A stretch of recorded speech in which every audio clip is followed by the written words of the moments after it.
Hey everybody, welcome back to Lettermen Row. We're finally back down in the headquarters in downtown Columbus.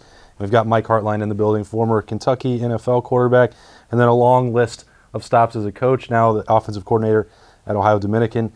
Mike, it's good to see you. We got to talk about some quarterbacks. It's quarterback week at Lettermen Row. Finally, I mean, it's awesome to be back. Oh, it's always a pleasure, and let's get into some quarterback play. I always love it. All right, so we start with Justin Fields, and we've talked a lot about the positives with him.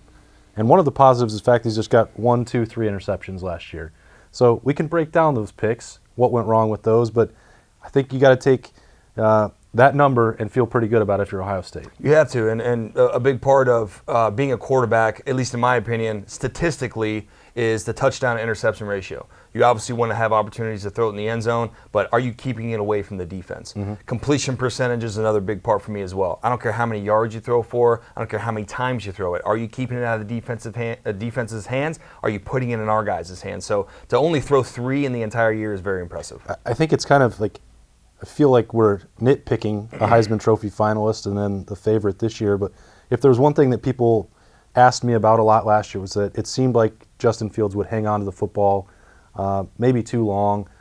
He didn't want to run. He wanted to avoid interceptions and risky throws. With your background, and you watched him play a number of times, is that a concern that you had for him, and is that something that he can improve on just as he gets more reps? I think you always can, especially if you want to be considered a guy that can go to the next level. You got to be able to make fast decisions. You got to have great eye control. But I'll tell you what, it's not a bad feeling to have a lot of time back there to stand and throw the ball. So credit the guys up front. I mean, if they're protecting him and they're giving them that time, then make something happen. That's a part of being a quarterback. I know you saw it a lot last year with even Joe Burrow. Mm-hmm. He had a great offensive line. He made a lot of plays outside the pocket, extending the plays. So Justin Field can be that guy who can extend the play, who can make things happen, especially to a core around him that can, in a scramble drill, get open when the play breaks down. Yeah. Not a lot of negatives to break down with this Justin Fields character, but we're gonna nitpick a little bit here with those interceptions. Let Mike break it down for us. Let's roll the tape. All right, Mike, nobody's going to complain if Justin Fields only throws 3 more interceptions again this season. 2 of them did come in the college football playoff, but this was the first one. And he made it a good start to his career without it to get to Michigan State in, I think, October. And then both of these guys, both Ryan Day and Justin Fields, have talked about this just being a trick play that didn't work out. What do you see? I see the same thing. It is a trick play that didn't work out. The key part that you see is where this guy came from that picked the ball off. The plays that I've seen in the past when someone's tried to do this receiver is usually cleared out, and there's really nobody over here. However, if somebody is occupying that space, you got to see it. And in the end, I think this play gives the quarterback ample time to be able to identify if there's anybody in that throwing path. Not necessarily underneath him because this ball is going down the sideline, but over top of him.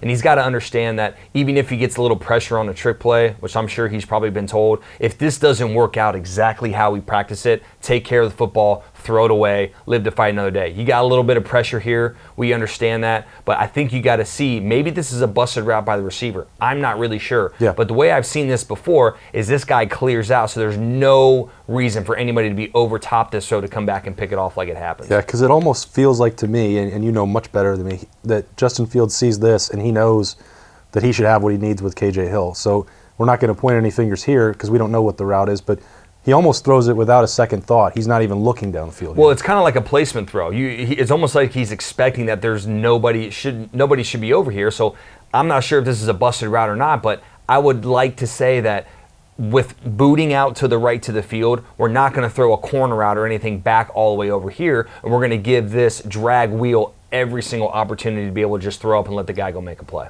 All right, Justin Fields wouldn't throw another one again until the college football playoff, and of the 3, I'll let you decide. This is maybe the only one that he would really want back with something that maybe he didn't read properly. Right, and this is a tough look. I mean, it really is. Credit Clemson. They did an excellent job disguising this. You got a great player in the middle of the field, Isaiah Simmons, who's back there. But at the same time, I think we just got to understand that if they give you something a little bit different, we got to see kind of the rotation of this defense. He tries to throw a hole shot into tight coverage. And, when we try to throw a hole shot, we want to get it over top of the flat defender, but underneath the deep defender. And at this point, you just have an incredible athlete back there in the middle of the field that made a great play on the ball. But this is a tough throw. It's a tough look. I think what Justin Fields would learn from this is that I need to be able to get this ball out of my hand faster. If I don't like it, throw it away.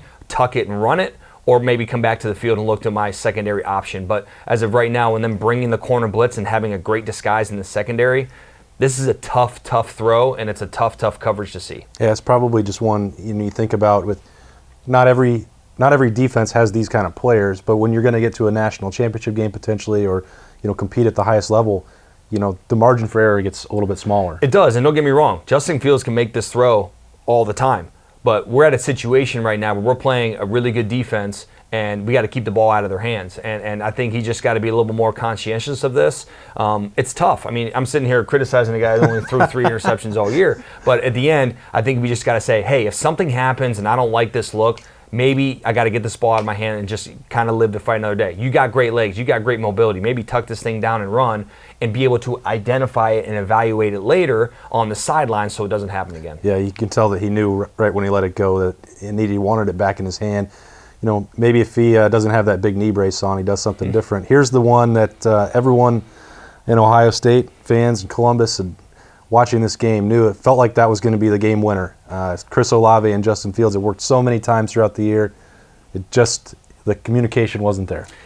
You're right, and I remember watching this play and watching this happen, and there's a lot of times that people try to say that Justin Fields might be sitting in there and holding the ball for too long or whatever it might be, but I think at the end, you look this from the wide or the end zone view, you can see we had an opportunity here. He had a chance. Whether he needed to get the ball out of his hand faster and time this thing up on his break, or Olave just needed to trust it a little more and understand he can't do one thing and back out of it. At this particular point, you got to credit both of these guys for the mistake, I think. You're ultimately in control of this ball and you need to throw it. So I think the timing needs to be a little bit better. He's got to be able to anticipate this a little bit more. You never know. Maybe Olave thinks he's scrambling and that the ball should be out already and thinking that this is something that, hey, I'm trying to help my quarterback as he sees he's overplaying. Right. So it goes a little bit of both ways. I think at the end of the day, the quarterback's got to take full blame here no matter what. You're in control of the ball. Should Chris Olave have stopped in his route? No, but at the same time, I think this anticipation throw should have been out faster. And in turn, it kind of screws up everybody. The defense the whole time has the eyes on the quarterback, right? Ball. Now it should be out, right? The indicator is I'm planting my ball. I'm going into my route. Now the ball needs to be out. Head high, has no option for this guy to make a play. And the story could have been written a little differently. Yeah, I remember, watching him after that play and after the game, just, head in his hands. He felt the sting. They were so close to getting over the top. Maybe that'll be the kind of thing that fuels the offseason for him. Absolutely, I hope so. And again, Justin Fields had an incredible season. The Buckeye offense had an incredible season, the whole team. But in turn, you understand that you can play 70 plays great, but if you play one bad, things can happen in a way that you don't expect them to. But that's the responsibility of the quarterback. That's the standard that they uphold. And I'm sure Justin's going to be a guy that wants to improve on these little mishaps throughout the year. All right, the nitpicking session for Justin Fields is over. He's still pretty great. I think we can all agree on that. Mike Hartline, appreciate you breaking it down. The analysis, as always, on BuckIQ. For Mike, I'm Austin Ward. We'll see you next time. Thanks for watching. Subscribe below to get the latest videos from Lettermen Row. We got Lettermen Live, we've got the practice report, we got rapid reaction. Hey, and we got BuckIQ with Zach Bourne. For sure. We got recruiting breakdowns with Berm. We got whatever you need. Ohio State football and Ohio State athletics, we've got you covered here at Lettermen Row.